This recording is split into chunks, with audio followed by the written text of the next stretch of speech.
Selamat pagi jemaat sekalian, salam kenal. Nama saya Hendrikus, saya melayani di GK Anugerah Bandung. Kalau jalan-jalan ke Bandung silahkan mampir. Istri saya pasti satu, anak saya dua. Yang pertama usia 20 tahun, sedang kuliah di Saat Malang untuk mengambil sarjana dalam musik gerejawi.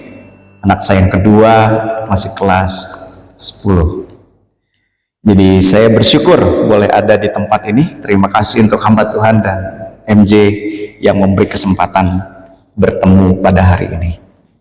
Mari kita masuk di dalam tema kita, saudara sekalian. Tema hari ini sebenarnya berpadanan dan berkelanjutan dari tema minggu lalu. Mudah-mudahan saudara masih ingat, minggu lalu berbicara tentang mengasihi Allah dan kasih Allah, dan sekarang kita diminta merenungkan untuk mengasihi sesama. Namun demikian ada persoalan. Oleh sebab itu tema yang diberikan kepada kita adalah mengenali hasrat yang tersembunyi. Bisa diklik silahkan.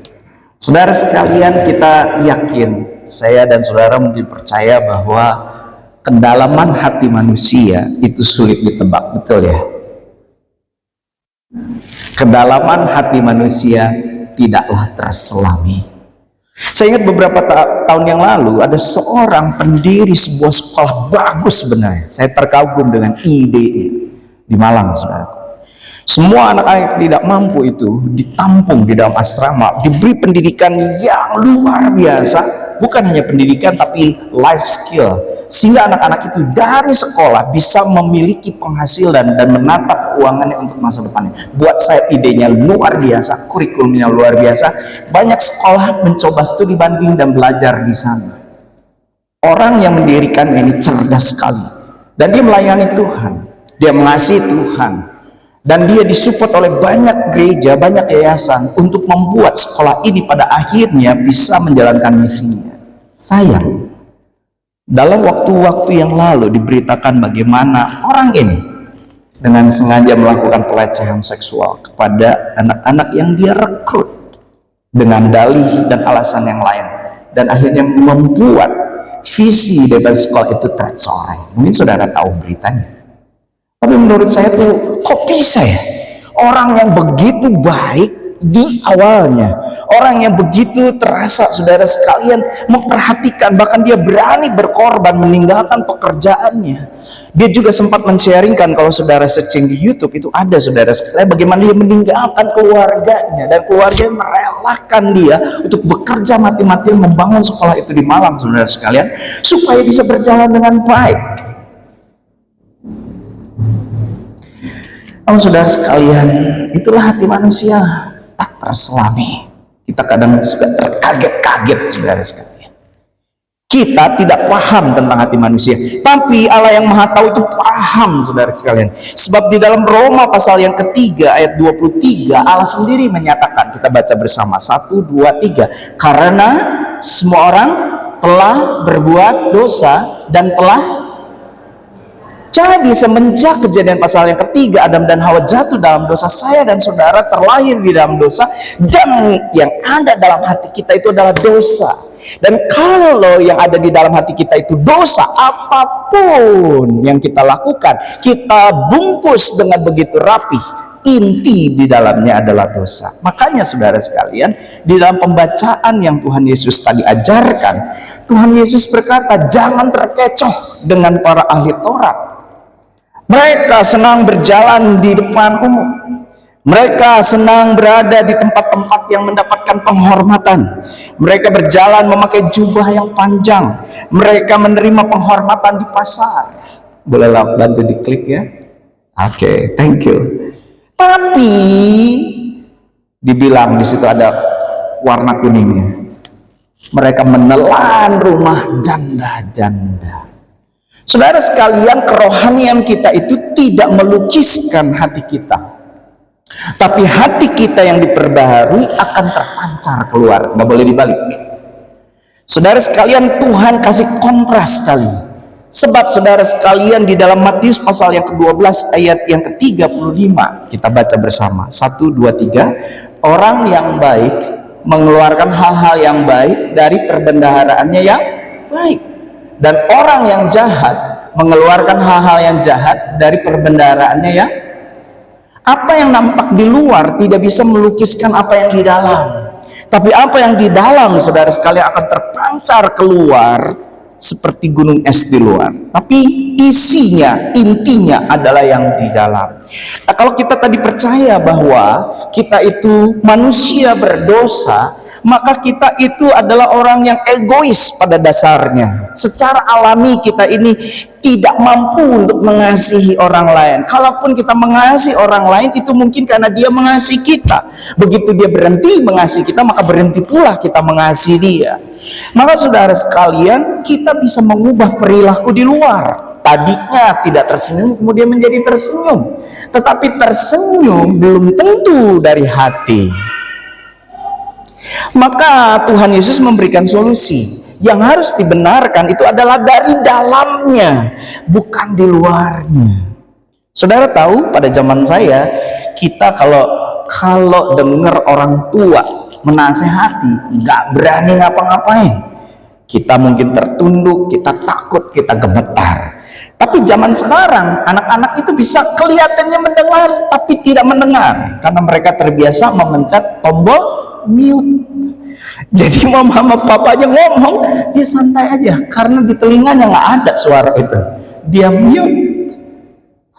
Saudara sekalian, kita bisa mengubah yang di luar, tapi persoalannya kalau yang di dalam itu adalah kotor, maka segimanapun bagusnya yang di luar itu akan terpancar, akan ternyatakan di dalam tindakan-tindakan. Maka Tuhan Yesus menawarkan di dalam 2 Korintus 5 ayat 17. Jadi, siapa yang ada dalam Kristus, ia adalah ciptaan baru.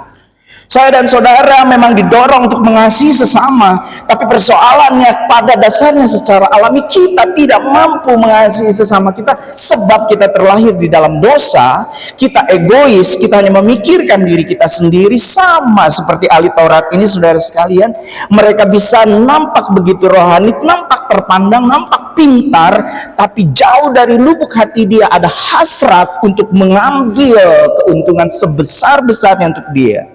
Bahkan di dalam istilah yang Tuhan Yesus pakai adalah merampas rumah-rumah para janda. Orang yang sudah miskin tidak ada yang membela, dia masih makan juga. Saudara, itulah natur kita. Itu sebabnya Tuhan Yesus berkata, tanpa Yesus di hati, tanpa Yesus masuk di dalam hati orang, tidak mungkin bisa mengasihi orang lain, tidak mungkin bisa mencintai orang lain. Sebab pada dasarnya kita adalah manusia berdosa. 1 Yohanes pasal yang keempat ayat 19 dikatakan, kita mengasihi karena Allah lebih dahulu mengasihi kita. Boleh kita baca 1 Yohanes 4 ayat 19? 1, 2, 3. Kita mengasihi karena Allah. Pernyataan ini sepertinya sederhana, tapi pernyataan ini mau berkata bahwa tidak mungkin seseorang bisa mengasihi dengan tulus dan tanpa batas kalau dia belum pernah mengalami kasih Allah. Kita sering terjebak dan berkata, ini masalah perilaku Pak Hendrikus. Tadinya tidak ramah menjadi ramah. Nah, kemudian kita buat disiplin, harus ramah. Jadi setiap orang masuk ke gereja ini harus tersenyum kiri kanan, kiri kanan, kiri kanan, kiri kanan, dan berhasillah. Lalu saudara tepuk tangan. Wah, ini programnya Pendeta Susi luar biasa nih. Setiap jemaat GKI Rahmani masuk ke sini sambil tersenyum dan salam. Tapi saudara sekalian, mungkin tidak, sepulang daripada tempat ini ada orang yang menggerutu di mobil yang berkata, naon sih? Apa sih kayak gitu-gitu? Iya, kalau kamu nggak melakukan itu kan malu dong. Semua senyum, masa kamu nggak senyum? Kita bisa mengubah perilaku itu, tapi jauh di dalam hati orang itu sebenarnya tidak menginginkannya. Mengapa? Karena kita lupa dosa itu adalah belenggu. Saudara, saya terkenalkan dengan seorang yang bernama Barat Jair. Saudara bisa searching di Google, itu ada alamatnya. Seorang yang berusia 54 tahun di bulan Maret 2024 yang lalu, dan 40 tahun mengemis. 16, di usia 16 tahun dia mengemis. Dan setelah diselidiki dan diwawancarai, ternyata saudara sekalian, dia punya tabungan 1 juta US dollar. 1 juta US dollar itu berapa rupiah, saudaraku? Supaya nggak ngantuk ya. Hitung. Berapa saudara sekalian kalau dolarnya 15.000, jadi kira-kira berapa saudaraku? Wah, mata berbinar sekali. Betul. Siapa di sini yang sudah bekerja 50 tahun dan bisa mempunyai deposit sebesar itu? Ada? Anda kalah sama pengemis ini. Tapi ada persoalannya, saudara. Apa persoalannya? Dia nggak bisa menikmati uang itu. Betul. Dengan uang itu dia bisa beli mobil loh. Dengan uang itu dia bisa touring. Dengan uang itu dia bisa beli rumah. Dengan uang itu dia bisa membeli sepatu yang bagus buat anak-anaknya. Mungkin ada dialog, tapi sepatu saya udah bolong, ganti dong. Nggak boleh. Nanti kalau papi beliin yang bagus, hancur usaha papi. Kamu mau usaha papi hancur? Betul nggak? Sekalian ada orang yang memberi receh.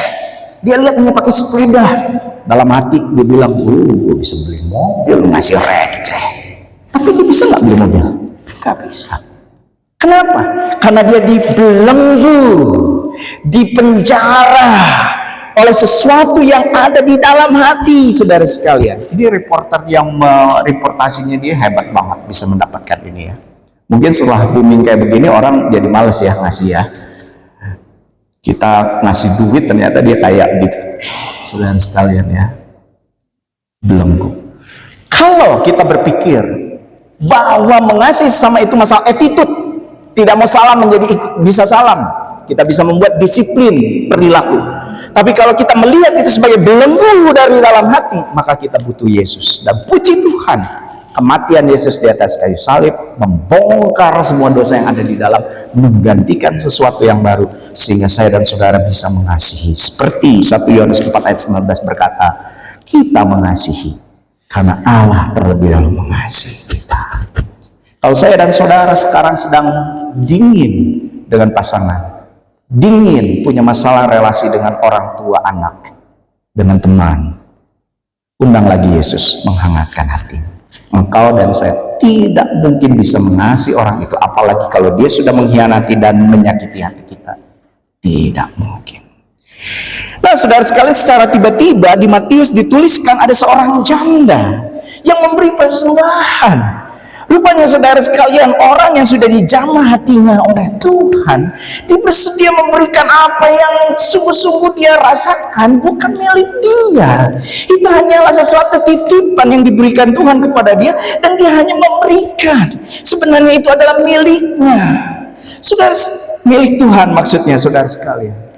Saudara sekalian, bayangkan bagaimana Tuhan Yesus tidak melihatkan jumlah uang yang begitu besar. Kita sering tergoda kalau melihat uang jumlah besar, mata kita terbelalak. Rupanya Tuhan tidak, tapi justru Tuhan melihat jauh kedalaman hati. Sebab saudara sekalian, Tuhan berkata, orang itu memberi dalam kelimpahannya. Sebulan dia punya 100 juta dan dia memberi 100.000. Tapi janda ini punya hanya 10.000. Hasil dia menjual kayu bakar dan dia kasih 10.000 itu. Hari itu dia tidak makan, tapi besok dia akan mengumpulkan untuk dia makan. Maka saudara sekalian, Yesus melihat hati dari seorang yang sudah dijamah oleh Tuhan, dan hati itu berkata, Tuhan, saya percaya kepadamu karena engkau mampu memelihara saya. Oleh sebab itu saya berani bertindak untuk memberi apa yang saya punya.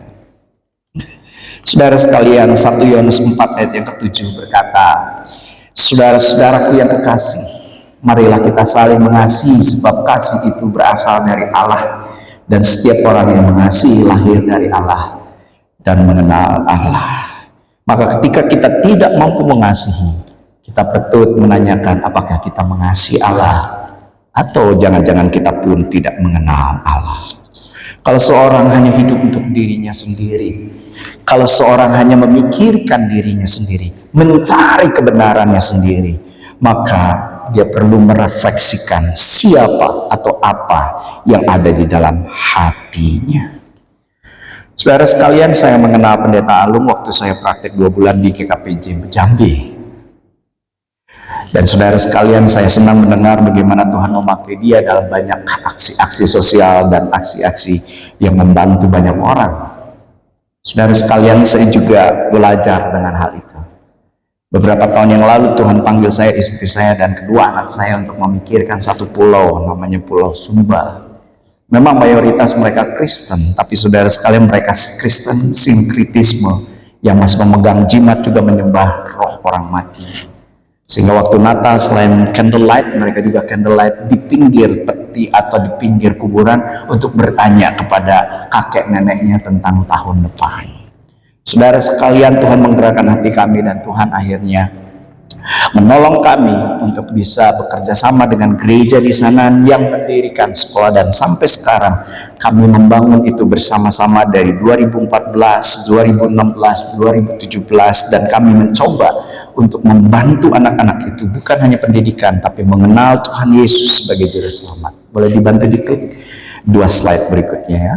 Dan saudara sekalian, untuk mengerjakan ini bukan hal yang mudah. Anak saya pernah bertanya, kenapa papa bela-belain anak-anak itu? Lalu kemudian kami merenungkan firman Tuhan bersama-sama, 1 Yohanes 3 ayat 18. Saudara-saudaraku, marilah kita mengasihi bukan dengan perkataan, tapi mari kita di dalam tindakan dan di dalam kebenaran. Lalu kemudian anak saya mulai mengerti. Kami bawa mereka ke Sumba, kami ajak mereka untuk melihat bagaimana ketertinggalan yang ada. Lalu kemudian Tuhan membantu anak saya punya hati kepada anak-anak tersebut. Sampai sekarang saudara sekalian masih terus berlanjut. Di tahun 2024 Tuhan berikan izin untuk sekolah ini berkembang. Saat ini dari PAUD sampai SMA kita punya 296 siswa dengan 25 guru. Saudara sekalian, mengapa itu terjadi? Bukan karena manusia. Kalau karena manusia, berulang kali waktu pulang dari Sumba, pulang ke Bandung, saya bilang, Tuhan, enough is enough. Nggak mungkin Tuhan, saya mengasihi dia lebih. Tapi saudara sekalian, Tuhan baik. Tuhan masih punya rencana untuk dikerjakan. Beberapa proyek lain ada di Sulawesi, ada di Jepara, ada di tempat lain. Karena kami ingin berbagi untuk banyak orang. Intinya, saudaraku, silakan diklik. Kita bisa mengasihi karena kita lebih dahulu merasakan kasih Tuhan. Saya bawa botol minum kosong, saudara. Lalu saya diminta sama Tuhan, kasih minum. Mungkin tidak, saudara? Tidak mungkin. Lalu kemudian saya bilang, Tuhan, nggak mungkin. Lalu Tuhan, akulah air hidup. Kira-kira begitu ya. Apa yang saya harus lakukan? Saya harus buka hati saya. Lalu kemudian Tuhan, penuhkan. Baru kemudian saya bisa berbagi dengan Anda. Kalau saya nggak punya air, saya mau berbagi apa? Saya dan saudara secara alami terlahir di dalam dosa. Saya dan saudara tidak mampu mengasihi sesama. Suami tidak mungkin bisa mengasihi istri. Istri tidak mungkin bisa mengasihi suami. Hanya batas tertentu. Apalagi kalau hubungan itu sudah berlanjut dan saling menyakiti. Orang tua sulit mengasihi anak. Anak sulit mengasihi. Puji Tuhan. Tuhan bersedia dengan air terjun kasih yang luar biasa. Memenuhi tabung hati kita dengan kasih-Nya. Supaya kita bisa mengasihi sama. Berita baiknya, silakan. Tuhan tidak meminta kita untuk mengasihi. Karena Tuhan tahu kita tidak mampu. Itu sebabnya Tuhan mengundang kita untuk mengenal Dia. Aku percaya Tuhan. Yang kedua, mengasihi Dia. Semua yang dikatakan kita lakukan. Dan yang ketiga, mengabdikan diri kepada Tuhan lewat mengasihi sesama. Mulai dengan Allah. Dan itu akan menyingkapkan hasrat yang paling dalam, digantikan dengan hasrat yang kudus, yang suci, yang baik, yang berasal dari Allah sendiri. Amin buat firman Tuhan.